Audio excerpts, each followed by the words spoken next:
നമസ്കാരം,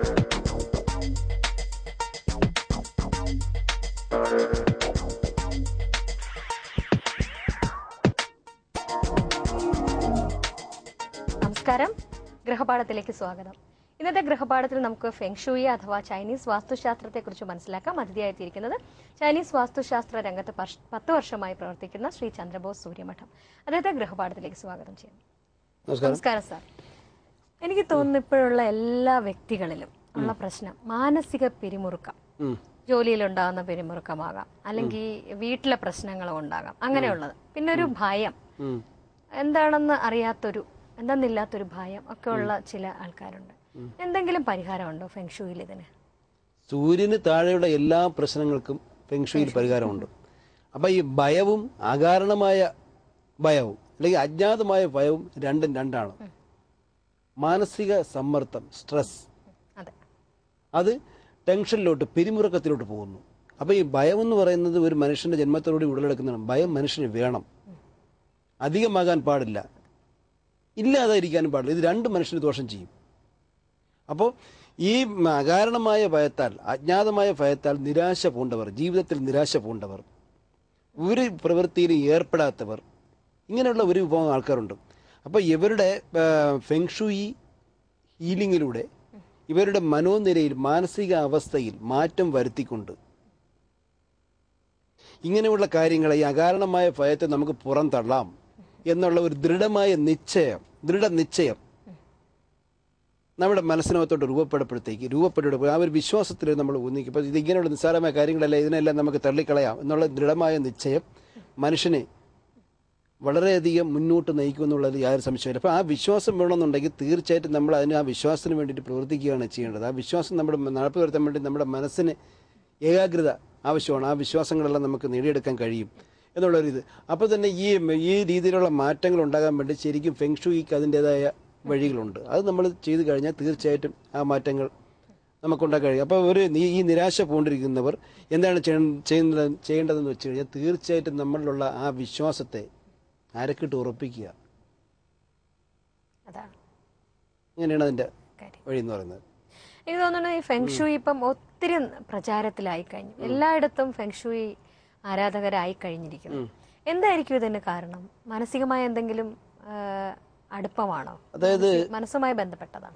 മാനസികമായിട്ട് മനുഷ്യനിൽ മാറ്റം വരുത്താൻ ഫെങ്ഷൂയി കഴിയും. അതായത് ദുർവിധിയെ സൗഭാഗ്യം. ഇതിലേക്ക് വരാൻ സർ ഒരു കോൾ വെയിറ്റ് ചെയ്യുന്നുണ്ട്. ഹലോ, നമസ്കാരം, ഗൃഹപാഠത്തിലേക്ക് സ്വാഗതം. ആരാണ് വിളിക്കുന്നത്? ഹലോ, പറഞ്ഞോളൂ. ആരാ വിളിക്കുന്നത്? ഞാൻ കണ്ണൂരിൽ നിന്ന് വിളിക്കുന്ന. ആരാണ്? ഷീന. ഓക്കെ, സാറിനോട് സംസാരിച്ചോളൂ. ഹലോ, പറയൂ. സാർ, പിന്നെ ഞാൻ വീട് വെച്ച് താമസിക്കുന്ന 2 കൊല്ലമായ വീട് വെച്ചിട്ട്.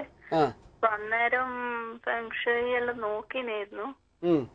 പിന്നെ അപ്പൊ പിന്നെ അന്ന് കുഴപ്പമൊന്നുമില്ലാന്നാ പറഞ്ഞത്. നോക്കിയിട്ടെല്ലാം കറക്റ്റാണ്. പക്ഷെ വീട് എടുത്തിട്ടും ഒരു പിന്നെ അഭിവൃദ്ധി തീരുന്നില്ല. അപ്പൊ അതിന്റെ മർമ്മ വീഴ ദോഷം എന്ന് പറയുന്ന ഒരു സമ്പ്രദായമുണ്ട്. അതുമായിട്ട് ബന്ധപ്പെട്ട എന്തെങ്കിലും ആയിരിക്കാം. അത് ഇപ്പൊ കണ്ണൂർ ഞാൻ വരുന്നുണ്ട്, നിങ്ങൾ കാണിച്ച ആരെങ്കിലും ആയിരിക്കാം. കണ്ണൂർ ഞാൻ വരുന്നുണ്ട്, അവ വരപ്പെടുത്തേക്ക് എന്നെ വിളിച്ചു കഴിഞ്ഞാൽ വന്ന് നോക്കാം. കണ്ണൂര് എപ്പോഴാ വരുന്നത്? ഇപ്പൊ ഈ മാസം അവസാനമോ അടുത്ത മാസമൊക്കെ ഉണ്ടാവും, പറയാൻ പറ്റില്ല സമയം. അത് നേരത്തെ വിളിച്ച് പറയുകയാണ് ചെയ്യുന്നത്. അതെ, അതിപ്പോ ജോലിയൊന്നും ശരിയാവുന്നില്ല, അടുത്തെത്തിയിട്ടും കൈവിട്ടു പോകുന്ന ഒരവസ്ഥ. അപ്പൊ എന്തെങ്കിലും പ്രശ്നം അവിടെ ഉണ്ടാവും. അതൊക്കെ നോക്കിയാലേ അത് അറിയാൻ പറ്റും എന്താണെന്ന്. കാരണം നേരെ കണ്ടാൽ മാത്രമേ അത് പറയാൻ പറ്റൂ ഏതാണെന്ന് എന്റെ പ്രശ്നം എന്ന് പറയുന്നത്. അതായത് പ്രവചനത്തെക്കാൾ പരിഹാരത്തിനാണ് ഫെങ്ഷൂയി ഊന്നൽ നൽകുന്നത്. പ്രവചനങ്ങൾ ഇവിടെ നിന്ന് പ്രവചിക്കുന്നതിനേക്കാൾ അതിന്റെ പരിഹാരങ്ങൾ ചെയ്യുന്നതിനാണ് ഫെങ്ഷൂയി ഊന്നൽ നൽകുന്നത്. അതുകൊണ്ട് നമുക്കത് വന്ന് കണ്ടാൽ മാത്രമേ അത് ചെയ്യാൻ പറ്റൂ. അപ്പൊ വളരെയധികം നന്ദി. അപ്പൊ ഇത് കണക്കുള്ള ഈ ഇപ്പൊ ഇവരുടെ ചോദിച്ച ആ ടെൻഷൻ, ആ ഒരു സമ്മർദ്ദം, ആ മാനസിക സമ്മർദ്ദമുണ്ട്. അപ്പൊ ഈ മാനസിക സമ്മർദ്ദത്തിൽ നിന്ന് നമുക്കൊരു വിടുതൽ നമുക്ക് ആവശ്യമാണ്. ജീവിതത്തിൽ ഉണ്ടാകുന്ന സുന്ദരമായ സ്വപ്നങ്ങളെ യാഥാർത്ഥ്യമാക്കാൻ വേണ്ടി, ജീവിതത്തിലുള്ള സ്വപ്നങ്ങളെ യാഥാർത്ഥ്യമാക്കാൻ വേണ്ടിയിട്ട് ഈ മാനസിക സമ്മർദ്ദങ്ങളെ നിസ്സാരമായി ഫെങ്ഷൂയി ഹീലിങ്ങിലൂടെ പുറത്താക്കുക, അവോയ്ഡ് ചെയ്യുക. അപ്പോഴത്തേക്ക് ആ സമ്മർദ്ദങ്ങളിൽ നിന്നൊരു മോചനം ഉണ്ടായിട്ട് നമ്മൾ കാണുന്ന സ്വപ്നങ്ങളെല്ലാം നമുക്ക് യാഥാർത്ഥ്യമാക്കാൻ വേണ്ടിയിട്ടുള്ള കരുത്ത് നമ്മുടെ മനസ്സിന് നേടിയെടുക്കുക എന്നുള്ളതാണ്. വീണ്ടും ഒരു കോൾ വെയിറ്റ് ചെയ്യുന്നുണ്ട്. ഹലോ, നമസ്കാരം. ഗൃഹപാഠത്തിലേക്ക് സ്വാഗതം. ആരാണ് വിളിക്കുന്നത്? ഹലോ, ഇത് ആലുവയിന്നാണേ. ആലുവയിന്ന് ആരാണ്? ഇത് ചന്ദ്രിക. ഓക്കെ, സാറിനോട് സംസാരിച്ചോളൂ. പറയൂ. സാർ, ഒരു ലാഫിംഗ് ബുദ്ധ വാങ്ങിച്ചിട്ടുണ്ട് ഞങ്ങള്. ഒരു മെറ്റലാണ്, ബ്രാസിന്റെ ആണ്, ചെറുതാണ്. പുറകിൽ ഇങ്ങനെ പണസഞ്ചിയായിട്ട് നിൽക്കുന്നത്. അപ്പൊ അത് എവിടെ വെക്കണ്ടേ? അത് വീടിന്റെ പ്രധാന വാതിലിന് നേരെ വെച്ചാൽ മതി. അപ്പൊ ഞാൻ നേരെ വാതിലിൽ ഒരു ഡൈനിന്റെ ഇതുണ്ട്, ടീപ്പോയി ഉണ്ട്. അതിന്റെ പുള്ളിലാണ് ഇപ്പൊ വെച്ചിരിക്കുന്നത്. അതിന് കുഴപ്പമില്ല, അവിടെ വെക്കാം. അത് അറിയാം. പിന്നെ എന്റെ വീടിന്റെ പടിഞ്ഞാറ് തെക്ക് വശത്ത് ഒരു വേസ്റ്റ് കുഴിയുണ്ട്. അതായത് തെക്ക് കിഴക്കായിട്ട് വരും. അപ്പൊ സാമ്പത്തിക പ്രശ്നം ഉണ്ടാക്കും. വരവിലധികം ചിലവിനുള്ള ഉണ്ടാകാനുള്ള സാധ്യത കൂടുതലാണ്. അസുഖങ്ങൾ, എനിക്കിങ്ങനെ ഒരു ഞരമ്പിന്റെ വേദനയുണ്ട്. അതിങ്ങനെ എത്രയോ ഡോക്ടറെ കണ്ടിട്ടും അത് മാറുന്നില്ല. അപ്പൊ ഇനി അതിന്റെ ആണോ എന്ന് ചോദിച്ചു കഴിഞ്ഞാൽ അതിന്റേതാകാം. കാരണം തെക്ക് വശത്തും ഒരു വേസ്റ്റ്, വടക്ക് പടിഞ്ഞാറ് വശത്തായിട്ടും ഒരു വേസ്റ്റ്. വടക്ക് പടിഞ്ഞാറ് വശത്ത് വേസ്റ്റ് ടാങ്ക് വന്നുകൊണ്ട് യാതൊരു പ്രശ്നമില്ല. ഇത് പ്രശ്നമായിരിക്കും അല്ലെ? അത് പ്രശ്നമാണ്. അത് സാമ്പത്തികമായിട്ട് ഉള്ള പ്രശ്നമുണ്ട്. മറ്റു സ്ത്രീകൾക്കും അസുഖങ്ങൾ വരാനുള്ള സാധ്യത ഉണ്ടെന്നാണ് ഈ വിശ്വാസത്തിൽ പറയുന്നത്. അപ്പൊ നമ്മൾ പറഞ്ഞത്, അപ്പൊ ഇതേണക്കുള്ള വിശ്വാസങ്ങൾ, ഈ അകാരണമായ ഭയത്തെ പുറന്തള്ളിക്കൊണ്ട് ഫെങ്ഷുയി ഹീലിംഗിലൂടെ പുതിയൊരു എനർജിയെ സ്വീകരിച്ചുകൊണ്ട് ജീവിതത്തിലെ സുന്ദരമായ സ്വപ്നങ്ങളെ യാഥാർത്ഥ്യമാക്കുന്നതിന് വേണ്ടിയിട്ട് നമ്മൾ പരിശ്രമിക്കുക. അതിനുള്ള കരുത്ത് നമുക്ക് ഫെങ്ഷുയി നേടിത്തരുന്നുള്ളത് യാതൊരു സംശയമില്ല.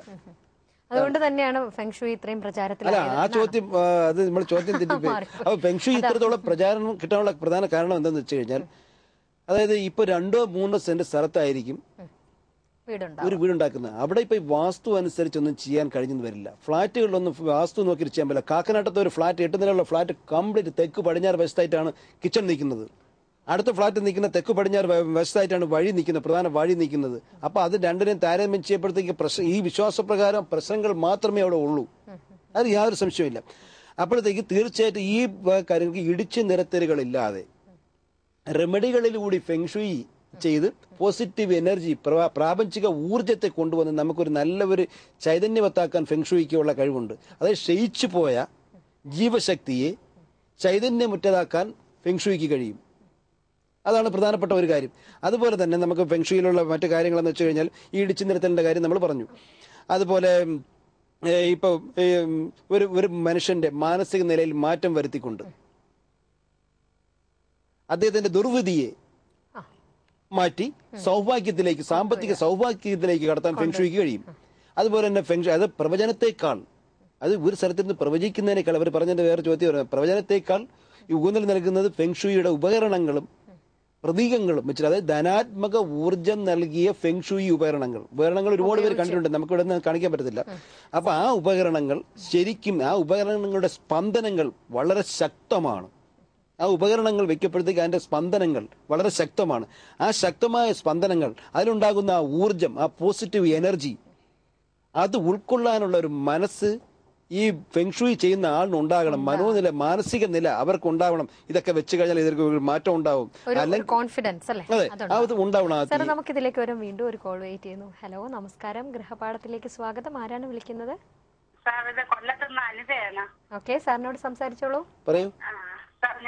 എന്റെ വീട് കൊല്ലം ചിന്നക്കടയിലാണ്. അതിന്റെ ബാക്ക് വശത്ത് ഈ ജെറോംനാർ കോംപ്ലക്സ് വടക്ക് വശത്തായിട്ടുണ്ട്. അത് നമ്മുടെ വീടിന് ഞങ്ങൾക്ക് ഇത്തിരി ഐശ്വര്യ കുറവായിട്ടൊക്കെ തോന്നുന്നുണ്ട്. ആ തോന്നലുകൾ അസ്ഥാനത്തല്ല. പക്ഷെ അതിനെപ്പറ്റി വടക്ക് വശവും കിഴക്ക് വശവും മറഞ്ഞു കിടക്കുന്നത് ഒരിക്കലും നല്ലതല്ല. പക്ഷെ നമുക്കിപ്പോ ഒന്നും ചെയ്യാൻ കഴിയില്ല. പക്ഷെ അതിന് ഫെങ്ഷുയി ഉണ്ട്.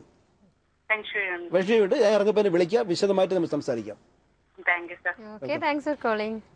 അപ്പൊ ഈ ഫെങ്ഷുയി പ്രതീകങ്ങൾ, ധനാത്മക ഊർജം നൽകിയ ഫെങ്ഷുയി പ്രതീകങ്ങളുടെ സ്പന്ദനങ്ങൾ, അതിനെ പറ്റിയാണ് പറഞ്ഞു വന്നത്. അപ്പൊ ആ സാധനങ്ങൾ നമ്മൾ വെച്ച് കഴിഞ്ഞാൽ, ആ ടൂൾസുകൾ, ആ പ്രതീകങ്ങൾ നമ്മൾ വെക്കുമ്പോൾ ശരിക്കും ധനാത്മക ഊർജം എന്ന് പറയുമ്പോൾ അതെങ്ങനെയാണ്? അത് കുണ്ടലിനി സിദ്ധി ലഭിച്ച ഒരാളിന് മാത്രമേ നമുക്ക് ചെയ്യാൻ പറ്റൂ. അമ്പലത്തിൽ പോകുമ്പോഴത്തേക്ക് വിഗ്രഹം, ആ വിഗ്രഹം ഒരു പാറയെ പോലും ശക്തി പകരാൻ വേണ്ടി പൂജാ മന്ത്രങ്ങൾക്ക് കഴിയും എന്നാണ് നമ്മുടെ വിശ്വാസം. അതുപോലെ അതായത് വിശ്വാസങ്ങൾ അനുഭവിച്ചറിയുക. ഇപ്പൊ ഈ റംസാൻ മാസത്തിൽ സഹജീവികളുടെ വിശപ്പിനെ അനുഭവിച്ചറിയുകയാണ് ഇവിടെ ചെയ്യുന്നത്.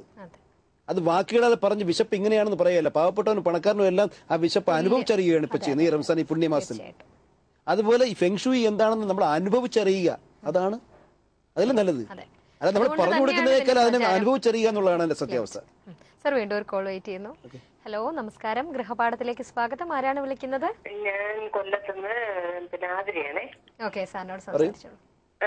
സാർ, എന്റെ അമ്മക്കിപ്പോ ഒരു വസ്തു വിൽക്കാനായിട്ട് നിൽക്കുന്നു, പക്ഷെ അതങ്ങനെ കച്ചവടം ആവുന്നില്ല. ഒരുപാട് പ്രാവശ്യം നമ്മൾ 4 വർഷം ജീവിതത്തിലൂടെ നമ്മൾ പറഞ്ഞിട്ടുള്ള കാര്യമാണ്. എങ്കിലും ഒന്നുകൂടെ വിശദമായിട്ട് ഇപ്പൊ വിളിച്ചതിന്റെ പേര് പറയാതിരിക്കാൻ നിവൃത്തിയില്ല. അപ്പൊ ഈ ഒരു വിശ്വാസമാണ് നമ്മൾ പറയുന്നത്. പല ആൾക്കാർക്ക് നടന്നു പോയിട്ടുണ്ട്. എങ്കിലും ഒന്നുകൂടി ആവർത്തിക്കാം. വിൽക്കാൻ ഉള്ള വസ്തുവിന്റെ തെക്ക് പടിഞ്ഞാറ് മൂലയിൽ നിന്ന് കുറച്ച് മണ്ണെടുക്കുക. രണ്ടാമത് ആരും വിളിച്ച് ചോദിക്കാൻ വേണ്ടി ശ്രമിക്കണ്ട. ഞാൻ ഒരുപാട് പ്രാവശ്യം പറഞ്ഞു കഴിഞ്ഞാണ്, കാരണം ഫോൺ പിടിച്ചിരിക്കേണ്ടി വരും. എനിക്ക് ചെവി തന്നെയുണ്ട് ഇപ്പോഴും, ഇതിന്റെ അലർജിയുണ്ട് സത്യം. അതുകൊണ്ട് അതിന് ആ സംശയത്തിന് വേണ്ടി നിൽക്കണ്ട. അപ്പൊ തെക്ക് പടിഞ്ഞാറ് മൂലയിൽ നിന്ന് തികച്ച് കുറച്ച് മണ്ണെടുക്കുക, ഒരു ആണി അല്ലെങ്കിൽ ഇരുമ്പിന്റെ കഷ്ണം എടുക്കുക, ഒരു തടി കഷ്ണം എടുക്കുക. എന്നിട്ട് ചുവന്ന ഒരു കോട്ടൺ തുണിയിലായിട്ട് ഇതിനെ ചുറ്റി കിഴി കെട്ടിയിട്ട് ഒഴുകുന്ന ശുദ്ധമായ വെള്ളത്തിൽ ഒഴുക്കി വിട്ടാൽ നടന്നു പോകുമെന്ന് ഫെങ്ഷുയി വിശ്വസിക്കുന്നു, ജനങ്ങൾ ചെയ്യുന്നു, നടന്നു പോകുന്നു. പക്ഷെ ഇത് നടന്നു കഴിഞ്ഞാൽ എനിക്ക് ഒരു പൈസയും തരാതെ തിരുവനന്തപുരത്തുള്ള RCC സെന്ററിൽ നിങ്ങൾ തികച്ചും നിങ്ങൾ കഴിയുന്ന സംഭാവന ചെയ്തിരിക്കണം. അത് പോയി. അപ്പൊ നമ്മള് ഇനി പറയാൻ പോകുന്ന സാർ, മരണച്ചുറ്റ് എല്ലാരും ഭയപ്പെടുന്ന ഒരു കാര്യമാണ്. മരണച്ചുറ്റ്, അതിന് എന്തെങ്കിലും ഫെങ്ഷുയി ചെയ്യാൻ കഴിയുമോ? അതായത് മരണച്ചുറ്റ് എന്ന് പറയുമ്പോഴത്തേക്ക് അളവ് കോലുകൾ ആസ്പദമാക്കിയിട്ടാണ് മരണച്ചുറ്റുള്ളത്. അപ്പൊ ഒരു വീട് വെക്കപ്പോഴത്തേക്ക് അതിന്റെ നീളവും വീതിയും ഉയരവും അളവിൽ വ്യത്യാസം വരുമ്പോഴത്തേക്കാണ് ഈ മരണച്ചുറ്റുണ്ട് പറയുന്നത്. ശരിക്കും ഒരു മൂത്താശാരിയുടെ രഹസ്യ അറയിൽ നിന്നുണ്ടാകുന്നതാണിത്. കാരണം 72 കോല്, 73 കോല്, 73 അങ്ങനെയൊക്കെയുള്ള പല രീതിയിലുള്ള കോലുകളുണ്ട്. എങ്കിലും ഞാൻ ചോദിക്കട്ടെ, ഈ കോലുകൾ കറക്റ്റ് ആയിക്കൂടി നമുക്ക്? ഇപ്പൊ 71 ആരെങ്കിലും ശാസ്ത്രീയമായിട്ട് ആരെങ്കിലും തെളിയിച്ചിട്ടുണ്ടോ? ഇല്ലല്ലോ, ഒരു തെളിവില്ലല്ലോ അതിന്. അപ്പൊ ഈ അളവുകളെ നമുക്ക് മാറ്റി കൊടുത്തിട്ട് നമുക്ക് ചോദിക്കാം. അപ്പൊ ഈ അടുത്ത കാലത്ത് ഒരു പെൺകുട്ടിക്ക് ഒരു ക്യാൻസറിന്റെ ഒരു തുടക്കം ഉണ്ടായിരുന്നു, പ്രശ്നമുണ്ട്. അപ്പൊ ആ വീട്ടിൽ ചെന്നിട്ട് ഞാൻ 2-3 വർഷത്തിന് മുമ്പ് പറഞ്ഞ് ഇങ്ങനെ സ്ഥാനത്ത് വടക്ക് കിഴക്ക് ഭാഗത്ത് വിദ്യയുടെയും കുടിവെള്ളത്തിന്റെ ആരോഗ്യ സ്ഥാനമായതുകൊണ്ട് അവിടെ ഇത് വരാൻ പാടില്ല, സെപ്റ്റിക് വരാൻ പാടില്ല, നിങ്ങളത് മാറ്റണമെന്ന് പറഞ്ഞു. അപ്പോഴത്തേക്ക് ഞാൻ പറഞ്ഞു, ശരിക്കും ഈ വീട്ടിൽ ഇപ്പൊ ഫെങ്ഷുയിൽ മാറ്റേണ്ടതോ ഇടിച്ചു നിരത്തേണ്ടതായ കാര്യമില്ല. പക്ഷെ ആ വീട്ടിലെ സാഹചര്യം അനുസരിച്ച് നമുക്ക് ചൈനീസ് വാസ്തുവിനെ അതുപോലെ എടുത്ത് ഇവിടെ പറിച്ചിടാൻ പറ്റില്ല. ഭാരതീയ വാസ്തു നമ്മുടെ ചൈനീസ് വാസ്തുവും കൂടെ സമന്വയിപ്പിച്ചുകൊണ്ട് അതിന്റെ നല്ല വശങ്ങളെ മാത്രം ഉൾക്കൊണ്ടുകൊണ്ട് മാത്രമേ നമുക്ക് ഫെങ്ഷുയി ചെയ്യാൻ കഴിയൂ. അതുപോലെ എടുത്ത് പറിച്ചു നേടാൻ പറ്റുന്നതല്ല. അവിടെ ഭക്ഷണക്രമവും മറ്റു കാര്യങ്ങളും അവരുടെ കൾച്ചറൊന്നും അല്ല നമുക്കുള്ളത്. എങ്കിലും അവിടുത്തെ ആ ഭൂപ്രദേശവും അല്ല ഉള്ളത്. ഇവിടെ കേരളത്തിൻ്റെതായ വ്യത്യസ്തമായ മേഖലകൾ, വ്യത്യസ്തമായ ഭൂപ്രകൃതിയും വ്യത്യസ്തമായ സാഹചര്യവും വ്യത്യസ്തമായ ജീവിത രീതിയാണുള്ളത്. അപ്പം ഓരോ വീട്ടിലും വ്യത്യസ്തമായിരിക്കും ഫെങ്ഷുയി എന്ന് പറയുന്നത്. റെഡിമെയ്ഡായിട്ട് വെക്കാൻ പറ്റുന്നതല്ല ഫെങ്ഷുയി എന്ന് പറയുന്നത്. ഓരോ വീട്ടിലും ചിലപ്പോഴത്തേക്ക് മൂകമായ അന്തരീക്ഷം കണ്ടിട്ട് അവിടുത്തെ ഊർജ്ജ വിന്യാസം എങ്ങനെയാണെന്ന് കണ്ടുപിടിക്കലാണ് ഫെങ്ഷുയി ചെയ്യുന്നത്. അല്ലാതെ മുൻകൂറായിട്ട് ഒരു കാര്യം ഇത് ചെയ്താൽ മതി, അങ്ങനെ ചെയ്ത് ഇത് സാധനം ഇവിടെ വെക്കുമെന്ന് പറയുമ്പോഴത്തേക്ക് യാതൊരു അതിനെപ്പറ്റി ഇല്ല.